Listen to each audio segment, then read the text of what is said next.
Bienvenidos entonces a la segunda clase del curso a través del Antiguo Testamento, y en esta clase vamos a notar y vamos a analizar el libro de Éxodo, Levíticos y Número. ¿Qué le parece si comenzamos? Vamos a ver una visión general del libro de Éxodo. El libro de Éxodo en el español deriva del título griego Éxodos y es la abreviatura de Éxodos a Egipto, o partida de Egipto, el título utilizado en la Septuaginta. El libro en el título hebreo es "y estos son los nombres", que generalmente se abrevia como Shemot, que es nombre. Y recuerde que se basan los títulos en hebreo en las primeras iniciales o las primeras frases del libro. Al igual que con Génesis, el libro de Éxodo es ampliamente asumido como la obra escrita de Moisés, quien desempeña el papel principal en todo momento. Moisés se convierte en el comunicador clave de las revelaciones de Dios que éste deseaba dar a los hebreos. Moisés también presenta esta información tanto oralmente como de forma escrita. Éxodo nos recuerda que Dios bendice a aquellos que permanecen en relación de pacto con Él mismo. Veamos hoy día una línea de tiempo de este importante libro. El faraón que esclavizó a los israelitas fue Ramsés II entre los años 1279 y 1212 a.C. La historia de Éxodo cubre un periodo de 450 años, comenzando en el tiempo de la esclavitud de Israel a Egipto. Los temas del libro de Éxodo están divididos en 4 secciones principales. El primero de ellos es esclavitud y liberación, entre los capítulos 1.1 y 15.21, durante los cuales Israel y Egipto llegan a conocer al Señor y su nombre. La segunda parte es el viaje al Sinaí, entre los capítulos 15:22 y 17, versículo 16, marcado por una serie de peligros, quejas de los israelitas y liberación de parte de Dios. La tercera parte es el pacto y el duelo en el Sinaí, entre los capítulos 18, versículo 1, y los capítulos 24 en el versículo 18, con la revelación pública de Dios. Y la cuarta parte es el tabernáculo y el becerro de oro, entre los capítulos 25 y 40, tratando con las formas autorizadas y no autorizadas de asegurar la presencia de Dios y de cómo adorarlo. Vamos desglosando el libro de Éxodo porque podemos decir que es una continuación del libro de Génesis. Génesis termina con la muerte de José, junto con la promesa de que sus descendientes se llevarían sus huesos, con ellos cuando finalmente abandonaran Egipto. Éxodo comienza con estas palabras: estos son los nombres de los hijos de Israel que entraron en Egipto con Jacob. Cada uno entró con su familia: Rubén, Simeón, Leví, Judá, Isaacar, Zabulón, Benjamín, Dan, Neftalí, Gad y Aser. Todas las personas que le nacieron a Jacob fueron 70, y José estaba en Egipto, y murió José y todos sus hermanos y toda aquella generación, y los hijos de Israel fructificaron y se multiplicaron y fueron persistentes y fortalecidos en extremo, y se llenó de ellos la tierra. Quise leerlo, esto es Éxodo 1, del 1 al 7, porque es importante entender el contexto histórico de este libro. Veamos la vida en Egipto que nos muestra Éxodo. Muchos rabinos creen y enseñan que los hijos de Israel prosperaron durante los primeros 135 años en Gosén. Los rabinos enseñan que fueron esclavizados durante aproximadamente 80 años. Esto sería un total de 215 años en Egipto. La Biblia nos registra en tanto que fueron 430 años, pero este registro comienza con el nacimiento de Jacob. La población de israelitas es una amenaza para el rey egipcio, que siente que los israelitas no permanecerían fieles en tiempo de guerra y por lo tanto unirían fuerzas con el enemigo. Este rey no conocía a José y no se sentía inclinado a honrar ningún acuerdo hecho con los antepasados del rey. Por lo tanto, impone graves dificultades a los israelitas. Esto se intensifica hasta que el faraón los esclaviza y luego emite un edicto para matar a los hijos recién nacidos de los israelitas. El nacimiento de Moisés nos habla de una pareja levita, Amram y Jocabed. Tienen un hijo. Una vez que la madre discierne que su hijo recién nacido es especial, lo esconde hasta que llega el día en que es demasiado difícil mantenerlo oculto. La hija de Faraón nota al bebé entre las cañas, puesto que su madre lo llevó en una cesta por el río Nilo, y siente compasión por él. Ella lo adopta como propio y lo llama Moisés, que significa sacado o salvado de las aguas. Crece Moisés como egipcio. Después que Moisés alcanza la edad adulta, mata a un egipcio por golpear a un hebreo, a quien considera uno de su propio pueblo. Faraón se entera de esto y se dispone a matar a Moisés, pero Moisés escapa a tiempo para huir a Madián. Esto lo podemos ver en el libro de Éxodo, capítulo 2, del versículo 15 al versículo 16. Quiero que leamos, eso sí, Éxodo 7, del 6 al 7, y dice así: E hizo Moisés y Aarón como Jehová los mandó, y así lo hicieron. Era Moisés de edad de 80 años y Aarón de 83 cuando hablaron a Faraón. En Madián, Moisés se casa con Séfora, la hija de un sacerdote, y tienen 2 hijos, Gersón y Eleazar. Moisés está en el monte Horeb, también llamado monte Sinaí, cuando Dios habla a través de una señal milagrosa de una zarza ardiente. Es importante tener en cuenta que el monte Sinaí y el monte Horeb son la misma montaña y la zarza ardiente ocurre en el mismo lugar que la entrega de los 10 mandamientos. El faraón, que quería terminar con la vida de Moisés, muere. Entonces Dios llama a Moisés para que vaya al nuevo faraón y le pida que deje ir al pueblo de Dios. Sigamos con la historia de la liberación del pueblo de Israel con las 10 plagas.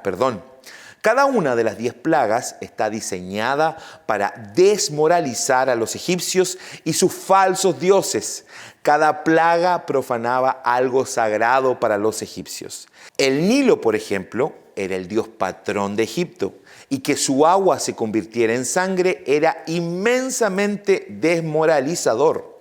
El ataque de la multiplicación de ranas fue difícil porque representaba a la diosa de la fertilidad.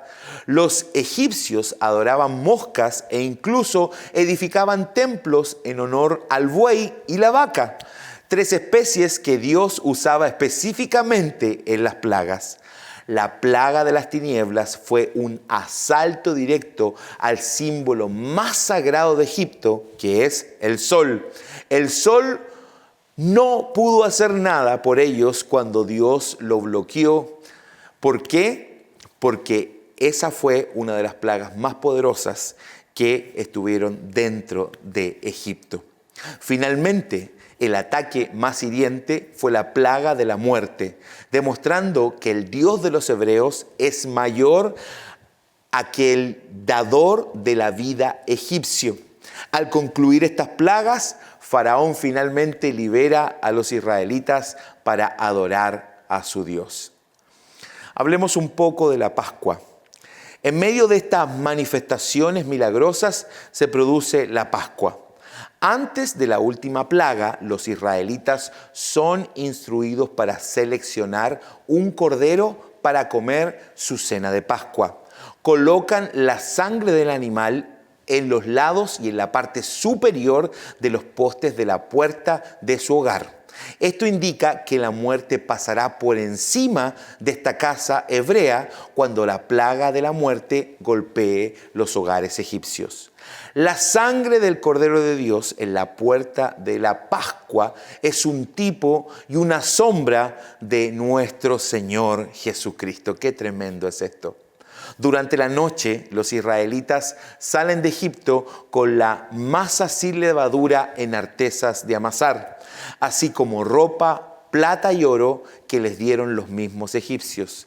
Esto fue preparación y presagio de las fiestas de Israel. Los hombres israelitas se suman en 600,000, sin incluir las mujeres y los niños. Comienzan su viaje por el camino del desierto hacia el Mar Rojo. Moisés toma los huesos de José, como lo prometieron los hermanos de José. Esto sale en el libro de Éxodo, capítulo 13, desde el versículo 21 al versículo 22. Usted lo puede ver en sus apuntes. Este pilar aparece de manera asombrosa, guiándolos y dándoles luz por la noche, cuando los israelitas, de nuevo, voy a leer el versículo. El libro de Éxodo, capítulo 13, desde el versículo 21 al 22, nos dice: y Jehová iba delante de ellos de día en una columna de nube para guiarlos por el camino, y de noche en una columna de fuego para alumbrarles, a fin de que anduviesen de día y de noche. Nunca se apartó de delante del pueblo la columna de nube de día, ni de noche la columna de fuego. Este pilar aparece de manera asombrosa, guiándoles y dándoles luz por la noche. Cuando los israelitas llegan al Mar Rojo, descubren que el ejército egipcio los ha seguido. Atrapado entre el ejército y el mar, Dios realiza otro milagro portentoso al separar las aguas. Los israelitas llegan al otro lado en tierra seca. Cuando Dios vuelve a unir las aguas, ahoga a los egipcios y a sus carros. Y esto podemos ver el milagro de Dios que resulta en una celebración para el pueblo de Israel. El Mar Rojo fue el primer símbolo del bautismo, un nuevo comienzo, una muerte, un entierro, una resurrección. El bautismo simboliza la muerte, sepultura y resurrección de Cristo. De esta misma manera, los israelitas pasaron por el Mar Rojo. Dios continúa proveyendo para los israelitas. Da tierra seca para viajar cuando el camino está diluido. Él da agua cuando sus gargantas están resecas. Y Él da el maná, da codornices, da ventaja cuando los amalecitas atacan. Él les da una guía para que puedan llegar a Él cuando no saben dónde ir. Continúa dando y tal vez una indicación de que su pueblo también debe de dar o de entregar algo. A pesar de que Dios le da todas estas cosas, los israelitas están murmurando y quejándose, o al menos no confiando en Dios. ¿Le parece conocido esa figura?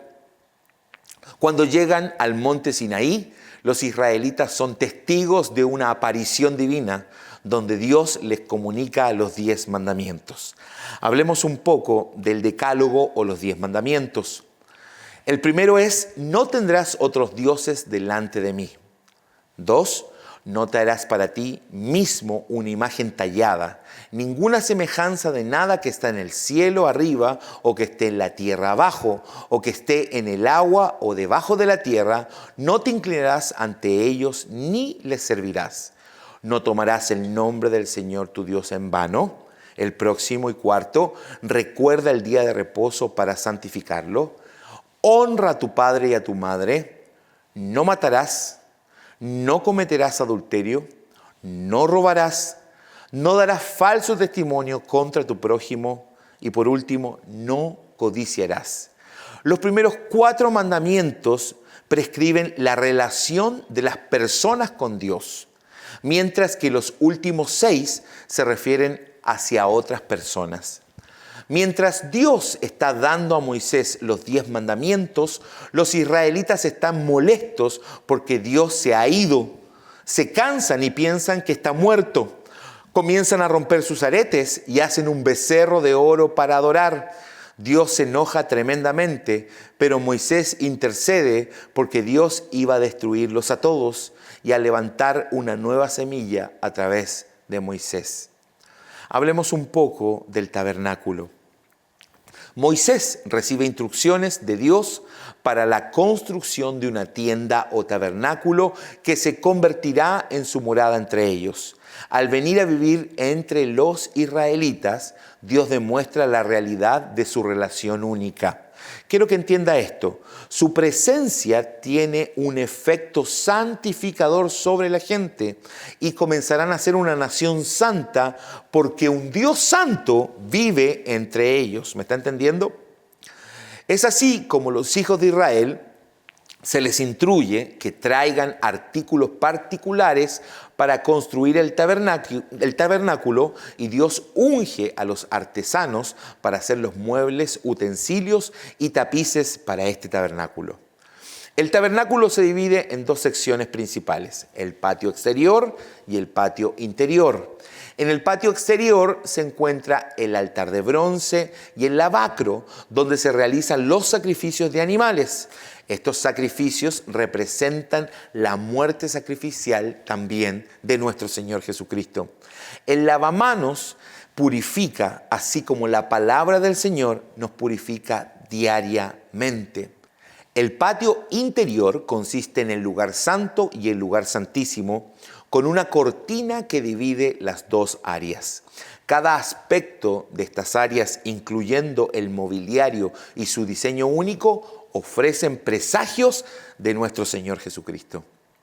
El lugar santo contiene la lámpara de aceite de 7 brazos que nunca se apagará, así como Jesús es la luz ardiente para siempre y para todo el mundo.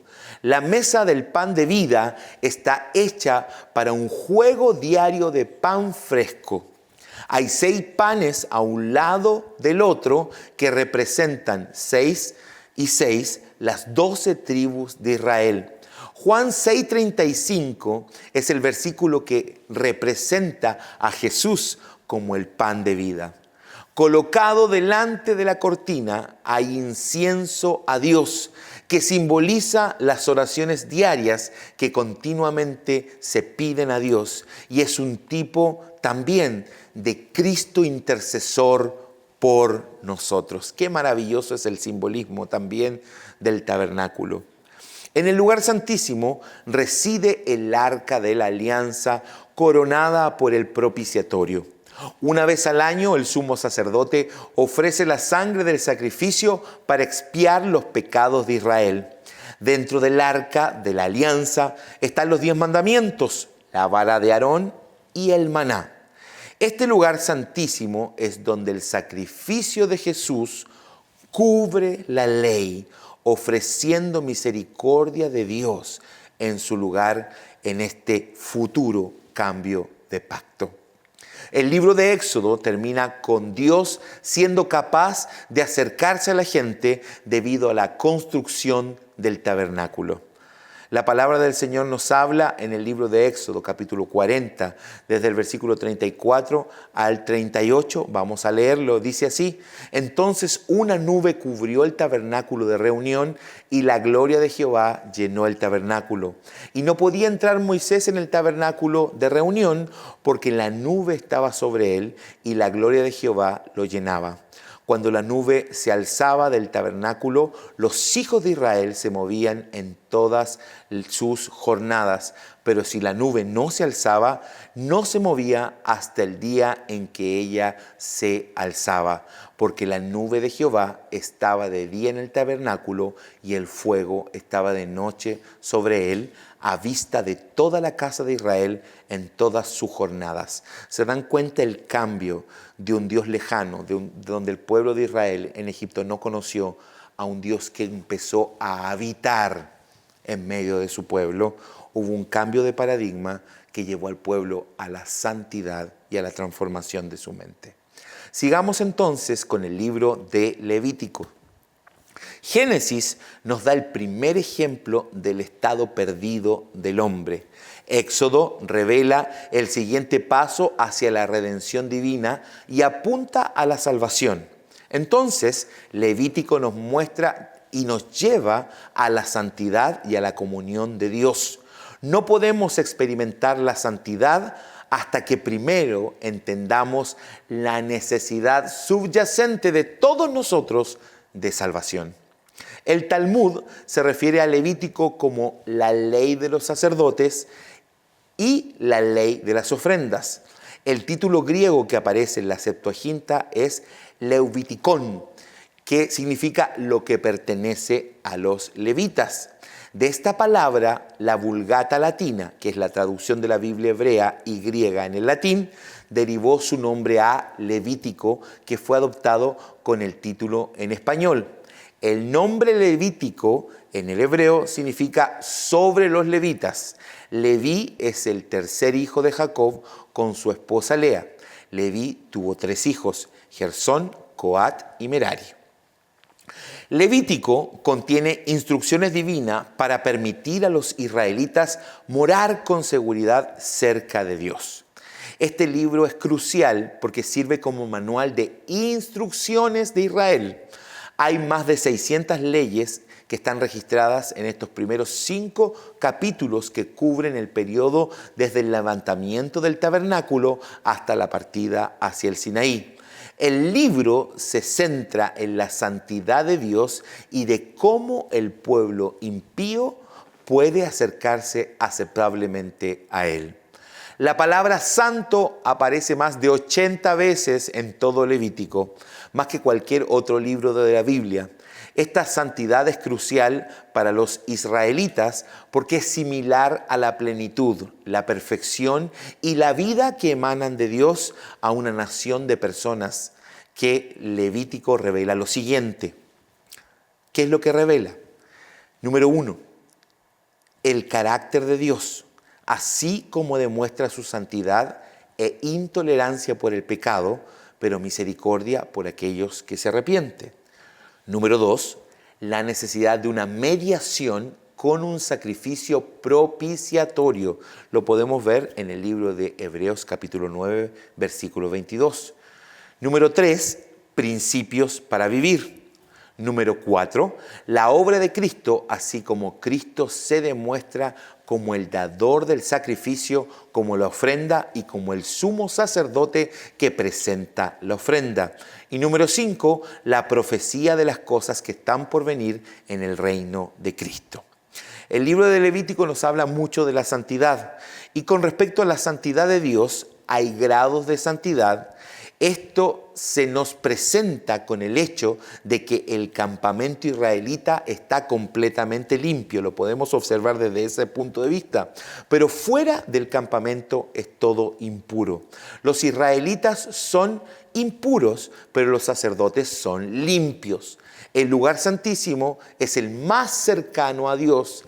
Ese es el lugar más sagrado y hay grados de santidad.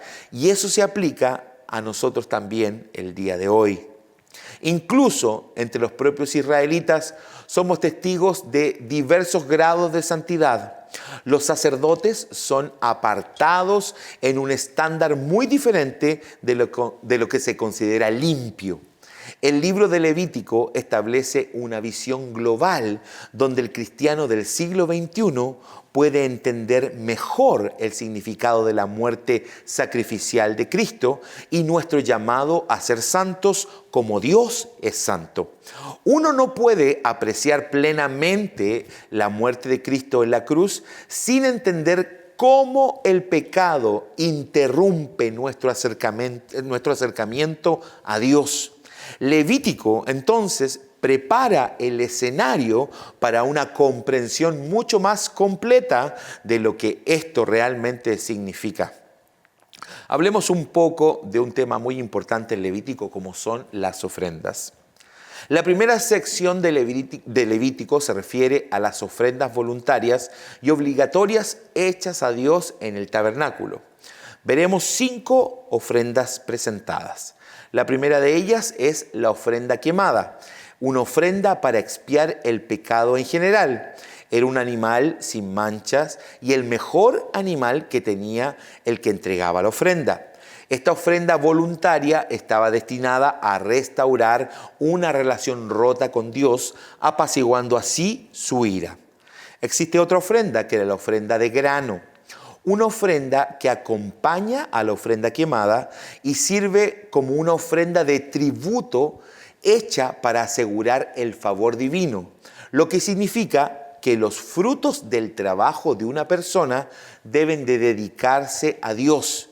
Significaba el homenaje y la acción de gracias del ofrendante a Dios. Una tercera ofrenda era la ofrenda de paz, una ofrenda voluntaria que expresa gratitud a Dios por una bendición o liberación personal. Era tomada de la manada o rebaño del que ofrecía la ofrenda y presentado al sacerdote. Las partes grasas del animal eran quemadas y la sangre rociada era sobre el altar. A menudo se daba en una ocasión alegre. La cuarta ofrenda era la ofrenda por el pecado, una ofrenda obligatoria que eliminaba la impureza del santuario y que tenía la intención de expiar los pecados que se cometieron sin saberlo. Una quinta y última ofrenda es la ofrenda de intrusión o ofrenda de culpa, una ofrenda voluntaria que restituía una ofrenda injusta al compensar a la parte dañada, ya sea contra Dios o contra un vecino. ¿Por qué Jesús volteó las mesas en el templo? ¿Usted se ha preguntado eso? Porque estaban ofreciendo palomas, lo suficiente para aliviar la culpa, pero no para estar cerca de Dios. Esa era una ofrenda de culpa, pero ellos no se acercaban realmente al Señor. Veamos algunas leyes y requisitos para lo puro y lo impuro. A lo largo de los siguientes capítulos, Dios usa temas como la comida, los animales, el parto, la ropa, las funciones corporales, para enseñar a las personas la diferencia entre lo santo o limpio y lo que es impío o impuro. La impureza no equivale al mal en el sentido moral, sino más bien como una aplicación religiosa. Esta idea ilustra el punto de que ningún hombre, incluso en su mejor momento, puede ser lo suficientemente limpio como para estar ante un Dios santo por sí mismo. Mientras que los sacrificios revierten los resultados de las malas acciones, la mayoría de las otras leyes en Levítico se centran en el comportamiento que reduce la necesidad de expiación, purificación y restitución. Entre los capítulos 11 al 22 se discuten extensamente las leyes de la vida aceptable, enfatizando la santidad personal como una respuesta adecuada a un Dios santo. Estas son leyes que gobiernan a las personas individualmente. Dios ofrece detalles sobre cómo los israelitas podrían hacerse espiritualmente accesibles a Dios. Les advierte sobre el consumo de sangre, las prácticas sexuales adecuadas, honrar a los padres y otros temas relacionados con la vida santa. Él responde en cuanto a qué tipo de sacrificios son aceptables, cómo se aparta el sacerdocio para una demostración más elevada de la vida santa y cómo los israelitas son apartados para una vida santa en comparación con las naciones que los rodeaban. Hablemos un poco de las fiestas. Los capítulos restantes de Levítico concluyen con los días santos o fiestas religiosas y los días de sábado y jubileo, junto con bendiciones por obediencia y castigo por desobediencia. Note las fiestas en el capítulo 23, porque estas celebraciones persisten en la comunidad judía de hoy. Estas fiestas proporcionan a los israelitas tiempos de descanso y oportunidades para contemplar su historia de redención. Hablemos un poco de la fiesta de la Pascua. Sirve como un recordatorio de la apresurada partida de Israel de Egipto. Nos habla eso en el libro de Génesis capítulo 12. La fiesta de los panes sin levadura sigue a la fiesta de la Pascua, donde el pan sin levadura se daba de comer durante un periodo de una semana. También sirve como un recordatorio de la salida de Israel en Egipto. La fiesta de las primicias es una dedicación y consagración de los primeros frutos de la cosecha de cebada. Israel es el primogénito de Dios entre todas las naciones. Éxodo 4:22 nos habla de esa idea. Fiesta de las semanas. Dedica y consagra las primicias de la cosecha de trigo, debido a que viene en el 15º día después de la fiesta de las primicias. Se llama fiesta de Pentecostés, un número griego que significa 50, mientras que la fiesta de las primicias simboliza la resurrección de Cristo. La fiesta de las semanas o fiesta de Pentecostés es un tipo o un reflejo o una metáfora del Espíritu Santo. La cebada representa a los hijos de Israel. La fiesta de las trompetas se conoce como el Rosh Hashanah y se celebra en el primer día del 7º mes durante todo un mes que estaría en el calendario moderno desde mediados de septiembre hasta mediados de octubre. Este simboliza el mes del año judío, donde se celebran 3 grandes eventos: la fiesta de las trompetas, el día de la expiación y la fiesta de los tabernáculos. El sonido de las trompetas fue un anuncio de Dios a su pueblo de que había llegado el gran mes y el mes de la expiación y de la gran fiesta. El día de la expiación, también conocido como Yom Kippur, es el 10º día del 7º mes, en el cual se hace un sacrificio especial, una ofrenda por el pecado en nombre de todo el pueblo de Israel por su impureza, transgresiones y pecados. Una característica significativa de esta ceremonia es el chivo expiatorio. Los pecados de Israel se ponen simbólicamente sobre la cabra que es llevada fuera del campamento y liberada en el desierto. La fiesta de los tabernáculos y la reunión final de los elegidos al final de los tiempos, podemos ver eso en 1 Tesalonicenses 4, del 13 al 18, debían salir de sus casas para vivir en cabañas o tiendas de campaña durante 7 días. No se realizó ningún tipo de trabajo, pero debían conmemorar que Dios los liberó de Egipto.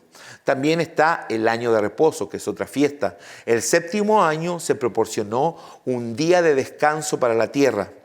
La cosecha anterior sería suficiente para suplir la necesidad.